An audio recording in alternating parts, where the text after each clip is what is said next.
Bapak Ibu yang dimuliakan Allah Subhanahu wa taala, ala fil jasadi mudghah, ketahuilah di dalam jasadmu itu ada segumpal. Idza saluhat, kalau dia baik, saluhal jasadu kulluh, yang lain ikut menjadi baik.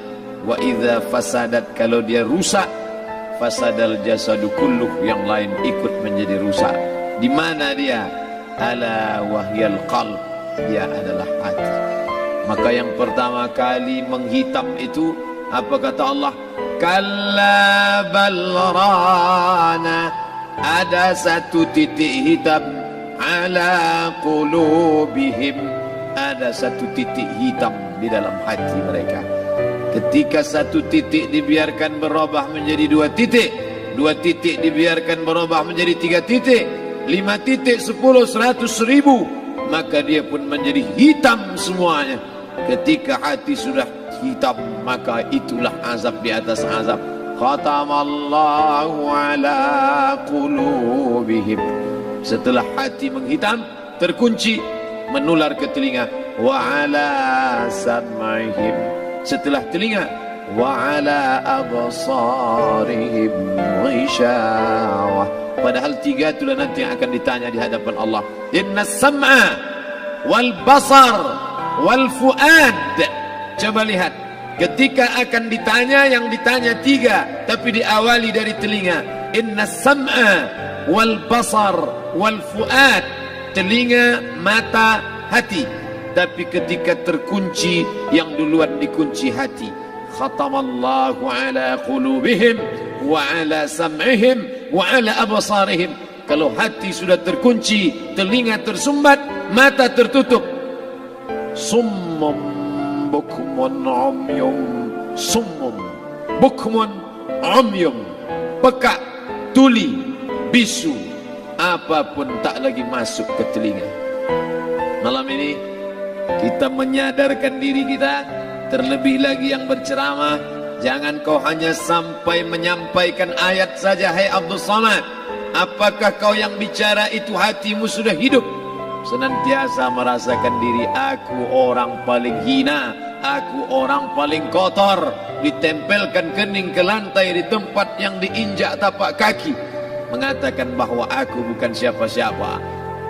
Malam ini Kepala Kanwil BPN Provinsi, Kabupaten, saya tak bisa membedakan mana yang kabupaten, mana yang kota, mana pegawai tinggi, mana pegawai rendah. Semuanya rata sama. Andai dibuat acaranya di kantor, mungkin saya segan, sungkan lihat dari seragamnya, bajunya. Tapi malam ini semuanya sama. Andai tak disebut tadi Pak Kepala Kantor, Pak Kanwil, saya pun tak tahu mana Pak Kanwil, mana tidak.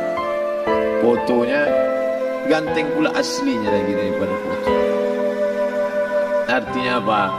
Bahwa kalau sudah masuk ke dalam masjid, ketika engkau merasa dirimu tinggi di atas, kau bukan apa-apa, karena yang paling tinggi di badanmu pun kau tempelkan.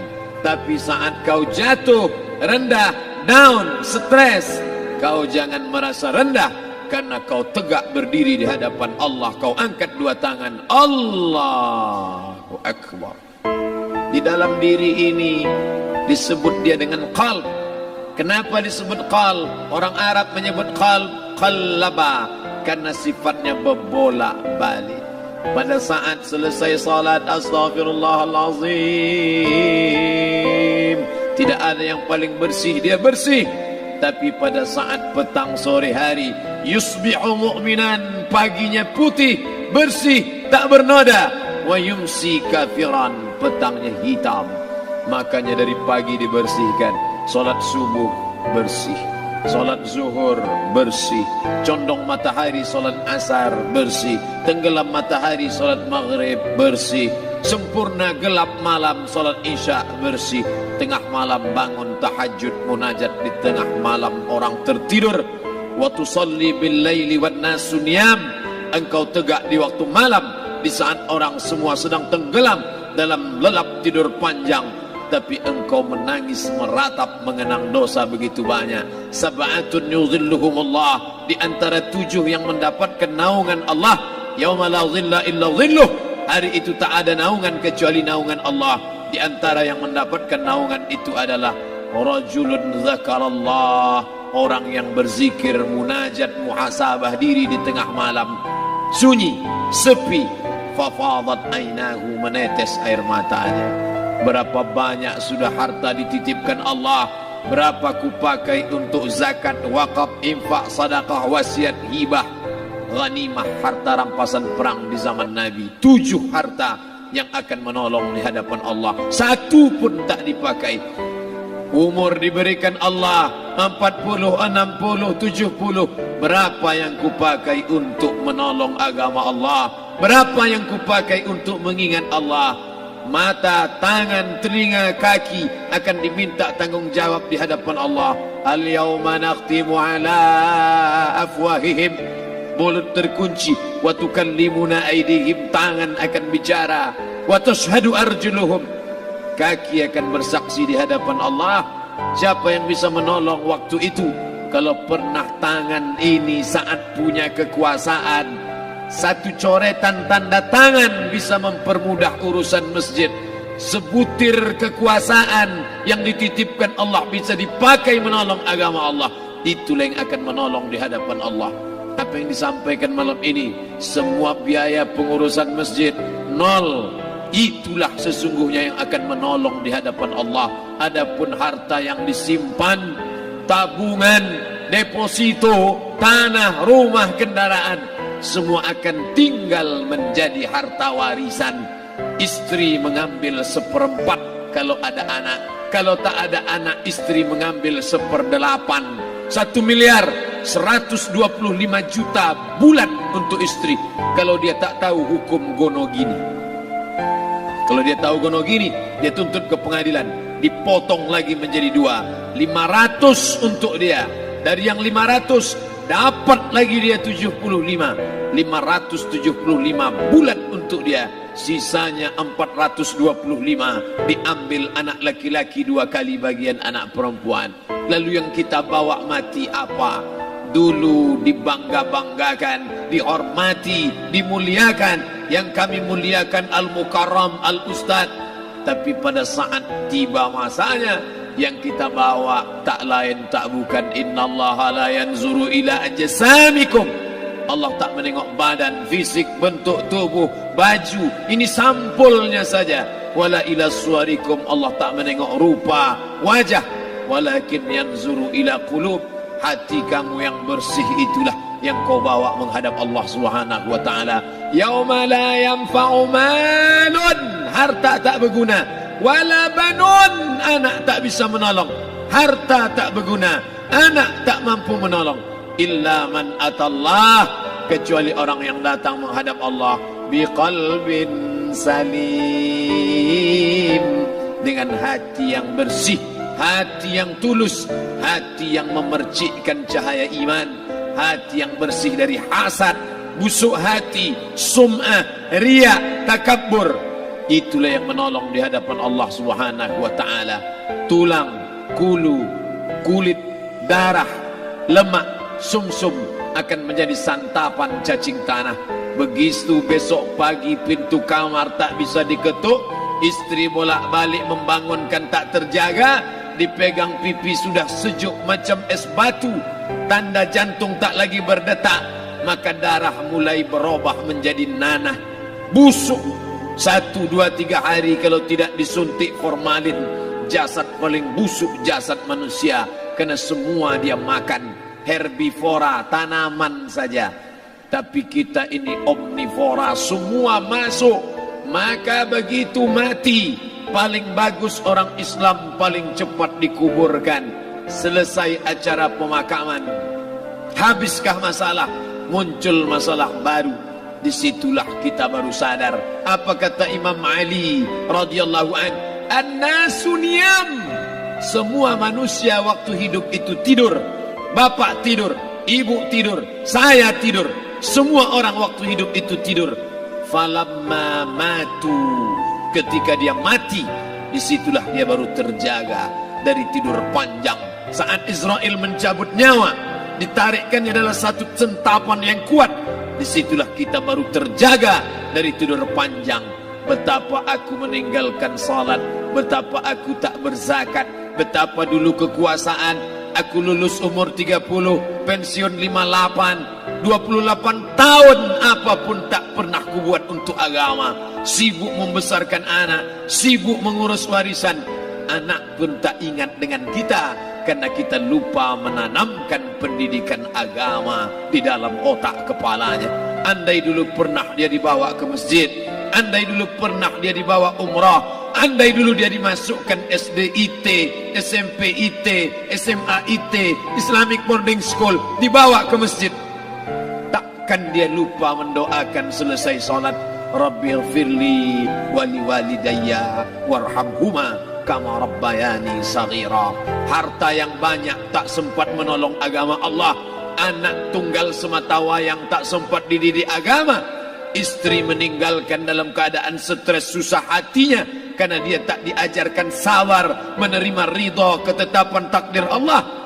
Dan paling celaka, tak pernah anggota tubuh ini dipakai untuk berzikir, muhasabah, mengingat Allah. Tak pernah mata dipakai menengok Quran, kitab suci Allah. Tak pernah dipakai hati merenung sejenak, apa yang akan kubawa mati menghadap Allah Subhanahu wa ta'ala. Malam ini saya tak minta diajak ceramah tentang hukum zakat, hukum puasa. Saya tidak diajak tanya jawab apa hukum unjuk rasa besok tanggal 4. Yang ditanya adalah bagaimana kita merenung sejenak. Abdul Somad, engkau berhadapan dengan para pegawai Badan Pertanahan Nasional Provinsi Riau, berkumpul 12 kabupaten kota. Ini orang-orang ngurus tanah, dari dalam tanah naik ke atas tanah, ngurus tanah, ngurus tanah, ngurus tanah, masuk ke dalam tanah. Abdul Somad dari dalam tanah naik ke atas tanah, ceramah, masuk balik ke dalam tanah. Yang kau bawa apa? Baju koko tinggal, peci tinggal, pakaian kehormatan tinggal. Yang tentara belum pernah saya diundang. Ustadz besok datang takziah, bapak tentara meninggal, tahu-tahu kain kapannya loreng. Tak ada. Yang kau bawa kain tidak berjahit, disobek, kerak. Itu yang akan menyampul kulitmu, yang selama ini kau dimandikan, dibersihkan oleh ibumu dulu 60 tahun yang lalu. Sampai masanya kau lupa kapan kau dimandikan dulu. Sekarang ruh melihat, disebut dia ruh karena dia raha ya ruhu ruh, seperti aroma semerbak yang datang pergi hinggap. Ruh sampai masanya dia datang masuk ke dalam jasad. Ruh sampai masanya dia pergi meninggalkan jasad. Malam ini dimuliakan Al-Mukarram Haji Abdul Somad LCMA. Kenapa Abdul Somad ini dimuliakan? Karena ruh hinggap sejenak sebentar, sampai masanya besok pagi dia ruh keluar dari dalam tubuh ini. Anak yang katanya ayahku sayang, istri katanya kaulah abang, sampai masanya mereka tak lagi mau mendekat. Rumah itu saya yang buat, saya yang mengukurnya. Tapi begitu ruh sudah keluar dari badan, tidak satu pun semeter, sesenti, sejengkal, seasta ada tempat di rumah itu untuk jenazah bernama jenazah Abdul Somad. Dulu orang bertanya, rumah Ustadz Somad di mana? Hari ini orang tidak lagi bertanya, tak lagi menyebut nama. Orang sudah mengatakan kuburnya mana. Dulu kalau dia masuk masjid, didatangi orang, disalami orang. Mahasiswa, anak-anak, remaja mencium tangannya sebagai tanda hormat. Tapi begitu diletakkan keranda, kita akan sholat jenazah nanti selepas sholat zuhur. Apa kata orang? Letakkan di tepi sana, letakkan di tepi sana. Tak satu pun mau mendekat, letakkan dia di sana. Bahkan sebagian mengatakan dalam masjid, letakkan dia di luar. Dia tidak disebut engkau yang mulia, tidak digunakan kata ganti orang langsung. Letakkan dia di sana. Bahkan sebagian tak lagi, padahal tempat paling mulia sebelah kanan, orang tak lagi mau di kanan, mulai dia menjauh ke kiri. Kenapa kau ke sana? Takut aku mimpi hantu nanti malam. Mana kawan, sahabat andai tolan, anak menantu, teman sekantor, semuanya pergi meninggalkan. Yang tetap dibawa, kalau pernah kaki melangkah salat berjamaah di masjid, kalau pernah tangan mengusap kepala anak yatim, kalau pernah tangan mengucap subhanallah. Nanti di akhir tausiah kita akan berzikir, munajat, muhasabah diri, berdoa, mengenang apa yang akan kita bawa menghadap Allah Subhanahu wa taala. Datang malaikat membawa kain kafan dari cahaya, akan menyambut ruh yang mulia.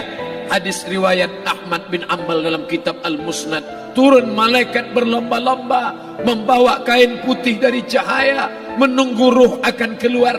Ruh menetes seperti embun di ujung daun. Daun tidak bergoyang, ranting tidak patah. Ruh menetes pelan turun ke dalam kain kafan, dibawa malaikat ke pintu langit. Tak sabar mereka menyambut. Inikah dia yang selama ini berjamaah? Inikah yang dulu ketika dititipkan kekuasaan menolong agama Allah? Kam min masyhurin fil ardi walam yakun ma'rufan fis sama. Berapa banyak yang masyhur terkenal di bumi, malaikat tak mengenal dia. Ini roh siapa? Tapi ini bukan LCMA, dia bukan ustadz, dia bukan ulama, tapi imannya dalam. Kekuasaan dipakai menolong agama Allah. Ruhnya keluar di bawah, semua malaikat mengucapkan salam. Inilah orang yang selama ini kami tunggu-tunggu. Catatannya sudah lama. Setiap pagi petang, malaikat subuh membawa catatan namanya, malaikat malam membawa catatan namanya. Kami merindukannya. Begitu orang-orang yang masyhur di langit, tapi tak dikenal makhluk bumi. Tapi ada sebaliknya, yang ruhnya disentapkan, ditarik malaikat dengan begitu tarikan yang sangat kuat. Nabi bertanya saat Isra Mi'raj kepada mereka yang sudah mati ribuan tahun yang lalu, apa yang kalian rasakan? Yang satu mengatakan seperti tebasan pedang di tempat yang sama beratus kali. Yang satu mengatakan seperti kambing yang dikuliti hidup-hidup. Yang satu mengatakan seperti mata kail pancing ditarik dari kulit yang basah.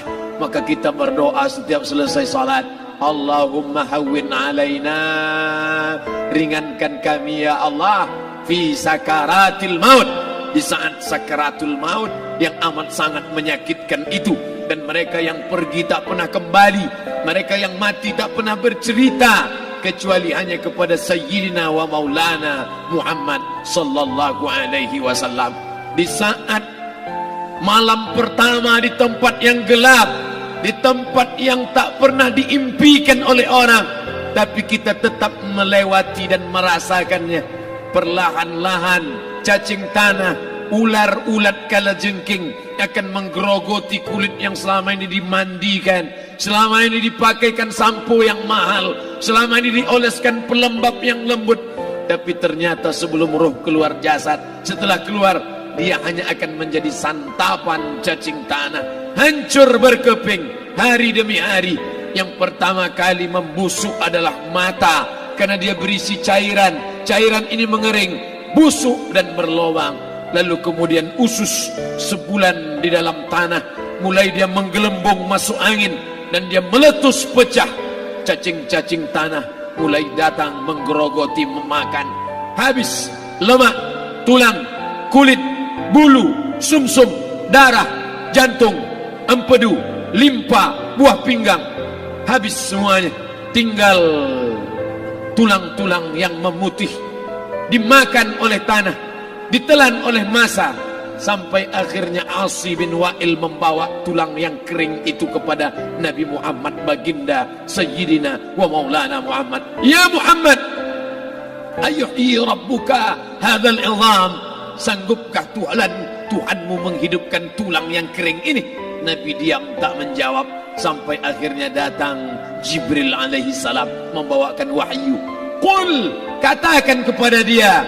Ayat ini dibaca malam Jumat, Bapak Ibu semua hafal. Kita baca, Qul yuhyiha alladhi ansha'aha awwala marrah wa huwa bikulli khalqin alim.